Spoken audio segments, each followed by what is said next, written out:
আসসালামু আলাইকুম এভরিওয়ান, আশা করি সবাই ভালো আছেন। আলহামদুলিল্লাহ আমি ভালো আছি। সো গাইস, রিসেন্টলি আমি চলে গিয়েছিলাম সিলেটের হরিপুরে।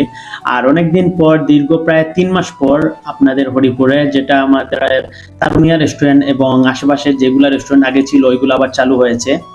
তো এখানকার বিখ্যাত খাবার হচ্ছে আপনার পাখির মাংস, যেমন হাঁস রয়েছে, আপনার বালিয়াস রয়েছে, আপনার বক পাখি রয়েছে, অনেক রকমের পাখি রয়েছে। তো এটা প্রায় 3-4 মাস বন্ধ ছিল, একটি আপনার ঝামেলা হয়েছিল বাংলাদেশ সেনাবাহিনীর সাথে।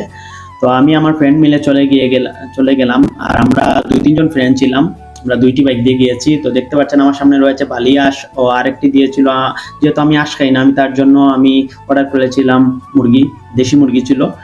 আর এটার প্রাইস হচ্ছে আপনার 150 টাকা করে। আর আপনার ডাবলও হচ্ছে আপনার 300, আর হাফ হচ্ছে 150 টাকা করে। তো ভাত আর সাথে ডাল আর যেটা সবজি হয় আর সালাদ, ওইটা আপনি ফ্রি পাবেন। তো অবশ্যই যারা যারা যান নেই অবশ্যই যান, এখানে গিয়ে টেস্ট করে দেখেন। দীর্ঘ 3 মাস পরে এটি আবার চালু হয়েছে সিলেটের হরিপুরের তারুমিয়া রেস্টুরেন্ট।